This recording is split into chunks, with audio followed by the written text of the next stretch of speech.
ये कलकत्ता की भूमि है और ये कलकत्ता की वो भूमि है जहां से ईस्ट इंडिया कंपनी को इन बंगाल के लोगों ने खदेड़ा और अब की बार ईस्ट इंडिया पार्ट 2 की सरकार को यानी भारतीय जनता पार्टी और आरएसएस को इस देश से खदेड़ेंगे। सोनार बांग्ला बनाएंगे।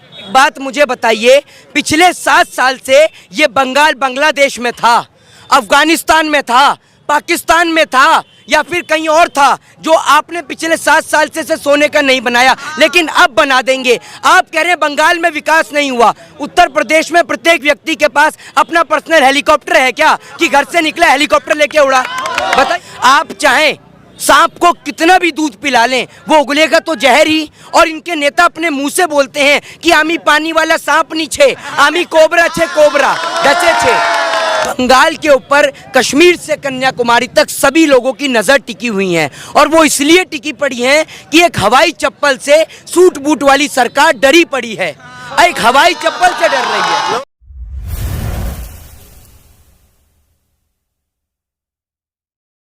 तो ये जो है रात 1:30 बजे का वक्त है, बहुत सारे लोग यहाँ पर हैं। कोलकाता में आखिरकार चल क्या रहा है? 10 तारीख को यहाँ पर वोटिंग होनी है, लेकिन उससे पहले यहाँ का माहौल क्या है? क्या एक तरफा टीएमसी है? क्या बीजेपी जिस तरह से कह रही है, क्योंकि अमित शाह ने कहा कि पहले ही चरण में 30 में से 26 सीटें जीतेंगे।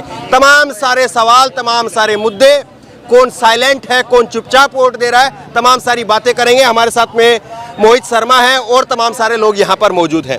मोहित, अमित शाह जी ने प्रेस कॉन्फ्रेंस की और कहा कि 30 में से 26 सीटें जीत रहे हैं, यानी एक तरफा बीजेपी। देखिए, आप जीतेंगे कैसे यहाँ पर ये बताइए। या तो अगर आपने वोट में हेरा फेरी करी है या अगर मशीन में कोई दिक्कत है तो आप 30 में से 26 क्या 30 में से 30 सीटें निकाल सकते हैं। लेकिन अगर कोई गड़बड़ी नहीं है तो धर्मेंद्र भाई, ये मैं नहीं, ये बंगाल की जनता कहती है कि यहाँ पर बीजेपी के प्रतिनिधि को जमानत बचाना मुश्किल है। ये मैं नहीं कहता, ये बंगाल की जनता कहती है भाई। नहीं, वो कह रहे साइलेंट है सब कुछ, बीजेपी का जो वोटर है वो साइलेंट है। जो आप लोग बोल रहे हैं, जो ये लोग बोलेंगे, वो टीएमसी का वोटर बोल रहा है, ठीक है, लेकिन जो बीजेपी का वोटर है वो साइलेंट है इस बार। भाई आप सीधे तौर पर ये देखिए, यहाँ पर हिंदू जो लोग हैं ना, वो लोग भी इनको वोट नहीं देना चाहते, क्योंकि आप ये देखिए जिस उत्तर प्रदेश मॉडल की ये बात कर रहे हैं ना, वहाँ पर रात को 6 बजे, शाम को 6 बजे के बाद बहन बेटियाँ सड़क पे नहीं निकल सकती और यहाँ पर रात को 1:30 बजे भी बहन बेटियाँ कॉफ़ी पी रही हैं, चाय पी रही हैं। तो ये उत्तर प्रदेश नहीं, ये कलकत्ता की भूमि है और ये कलकत्ता की वो भूमि है जहाँ से ईस्ट इंडिया कंपनी को इन बंगाल के लोगों ने खदेड़ा और अब की बार ईस्ट इंडिया पार्ट 2 की सरकार को यानी भारतीय जनता पार्टी और आरएसएस को इस देश से खदेड़ेंगे। ये जो बात है कि बीजेपी का वोटर साइलेंट है, टीएमसी का वोटर बोल रहा है, इसमें जमीनी लेवल पर कितनी सच्चाई है? आपको किसने बताया कि जो साइलेंट, हम नहीं बोल रहे, अमित शाह जी ने कहा। अरे उनको किसने बताया कि जो वोटर साइलेंट है वो बीजेपी का है? वो तो टीएमसी का भी हो सकता है, वो कांग्रेस का भी हो सकता है। वो बोल रहे कि आज 30 में 26 सीट उनका हो गया। वो बोल रहे थे कि हम दिल्ली में कि हम सरकार बना रहे 45 सीट के साथ। क्या हुआ? यूपी छोड़ के आज तक अमित शाह का बात कहीं सही हुआ? महाराष्ट्र में सरकार नहीं बना सके, यहाँ कहाँ से बना? लेकिन यूपी में भी तो सभी को ये लगता था ना कि वहाँ पर बीएसपी एसपी है, वहाँ पर बीजेपी नहीं आएगी। अरे बाबा, 5 में तो एक जगह आप सक्सेसफुल हुए, बाकी सब जगह तो नहीं हुए है। और जो यूपी मॉडल का बात कर रहे हैं, सेफेस्ट सिटी है कैलकाटा वुमेन्स के लिए 19, 20, 21 में। यूपी तो नहीं हुआ, गुजरात तो नहीं हुआ, तो कहाँ से आप बोल रहे कि यहाँ बेटियाँ सेफ नहीं? आप कैमरा घुमा के देखिए, बेटी लोग घूम रही है, यहाँ पर कोई प्रॉब्लम नहीं है। 870 रुपये का गैस, 91 रुपये का पेट्रोल, दीदी चावल फ्री में देती है, उसको पकाने के लिए 900 रुपये का गैस लेगा आदमी। प्राइम मिनिस्टर बांग्लादेश जाके बोल रहा कि हम आज़ादी के लिए लड़ा है। अच्छा ये बताइए, ये कहा जा रहा, हाँ आप किसी से भी सवाल, आप जो बोलना चाहे बोलिए।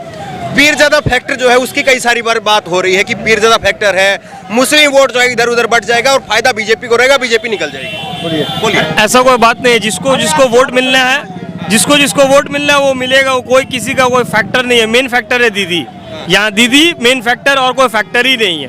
पीरजादा की तरफ मुसलमान वोटर जो है वो जाएगा। हाँ, अभी सब मुस्लिम भाई लोग हैं, सबको पकड़ के पूछिए कौन देगा अब्बास सिद्दीकी को वोट। एक आदमी नहीं बोलेगा दलाल है, ओवैसी दलाल है, अब्बास दलाल है। वो पीरजादा है, वो गद्दी नशीन है, गद्दी संभाले ना यार, पॉलिटिक्स में क्या कर रहा है? वो आया ब्रिगेड में 4 बजे शाम में मीटिंग करने के लिए, असर का नमाज कहाँ किया उसका?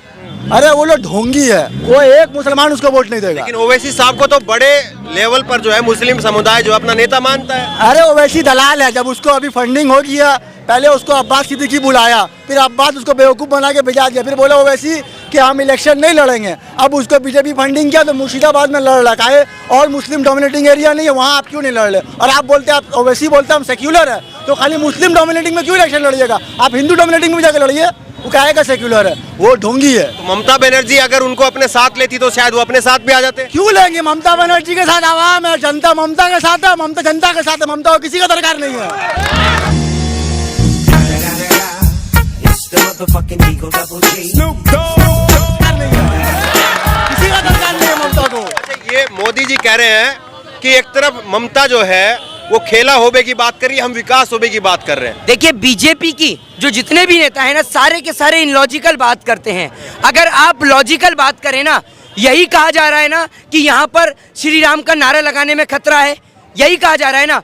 सारे आप ज्यादातर देख रहे हैं, मुस्लिम भाई भी खड़े हैं, हिंदू भाई भी खड़े हैं। आप देखिए, मैं श्री राम का नारा लगाऊंगा, किसी को कोई तकलीफ नहीं होगी। जय श्री राम, जय Shri Ram. I got broads in Atlanta, just to lean the family, credit cards in the scammers. ये खूबसूरती हमारे वतन की है, जहाँ दिवाली और रमजान साथ में पाया जाता है। मैनिफेस्टो की बात करी, इन्होंने बोला कि प्रत्येक घर से एक एक व्यक्ति को रोजगार हम देंगे, सरकारी नौकरी देंगे। कहाँ से देंगे? उस बिकते हुए रेलवे में देंगे, या बिकते हुए एयर इंडिया में, या BSNL के अंदर, या फिर जो बैंक दिवालिया घोषित हो रहे हैं उनके अंदर देंगे। राम आप जिनको हर 6 महीने में खतरे में ला देते हैं, असल में वो राम खतरे में नहीं है, वो तो लोगों को खतरे से बाहर निकालते हैं। खतरे में है तो हिंदू धर्म के फर्जी ठेकेदारों की कुर्सी, और कोई खतरे में नहीं है। लेकिन वो कह रहे सोनार बांग्ला बनाएंगे।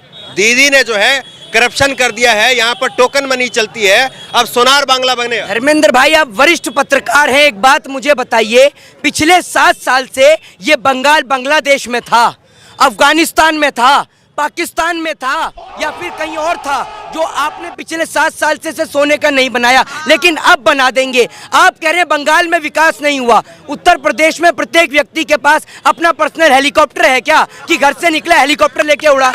बताइए ना। लेकिन आपको, अच्छा ठीक है, ये आपको लग रहा है, एक बार थोड़ा घेरा बनाइए। हाँ, आपको ये लग रहा है कि बीजेपी जो इतनी बड़ी बात कर रही है, अमित शाह ने यहाँ पर डेरा डाला हुआ है, यहाँ पर जो है आए दिन जो है तीसरे चौथे दिन प्रधानमंत्री नरेंद्र मोदी आ रहे हैं, आपको लग रहा है कि बीजेपी जो इतनी बड़ी मेहनत कर रही है तो वो सिर्फ हवा ही रह जाएगी? बिल्कुल निश्चित तौर पर, अगर बेईमानी ना करे तो ये हवा ही होगी। एक बात मुझे बताइए, आप चाहें सांप को कितना भी दूध पिला लें, वो उगलेगा तो जहर ही। और इनके नेता अपने मुंह से बोलते हैं कि आमी पानी वाला सांप नहीं छे, आमी कोबरा छे, कोबरा डचे छे। तो आप सोचिए, इस देश की आवाम को सांपों की जरूरत नहीं है, सांप की जरूरत नहीं है इस देश की जनता को। और किस मैनिफेस्टो की आप बात करते हैं? आप CA NRC की बात करते हैं, आप बांग्लादेश के अंदर जाकर कहते हैं कि मैंने 20-22 साल की उम्र में बांग्लादेश की लड़ाई लड़ी। कहीं कल को आप श्रीलंका चले गए, श्रीलंका जाकर आप यूं ना कह दें कि रावण की सेना में मैं विंग कमांडर था।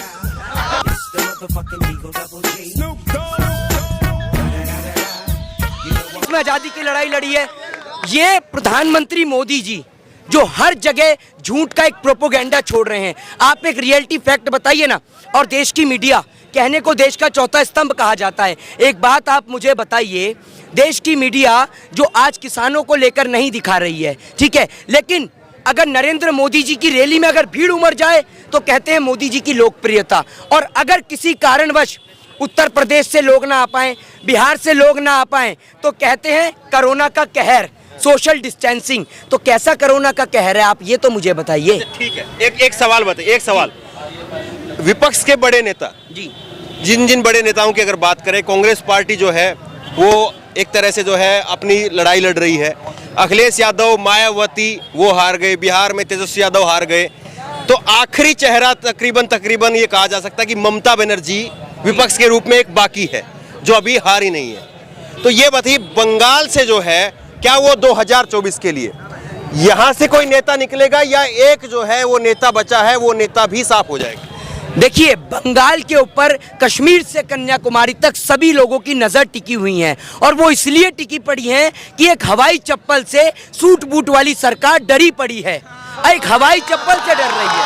और जब जाके जब जाके कि हवाई चप्पल के पैर में चोट है तब जाके। और एक बात मुझे बताइए, आज देश के अंदर ऐसे नेताओं को लोग चुनेंगे जो बहन बेटियों की जिन्सों पे नजर मारते हैं, जो कहते हैं बरमूडा पहनिए।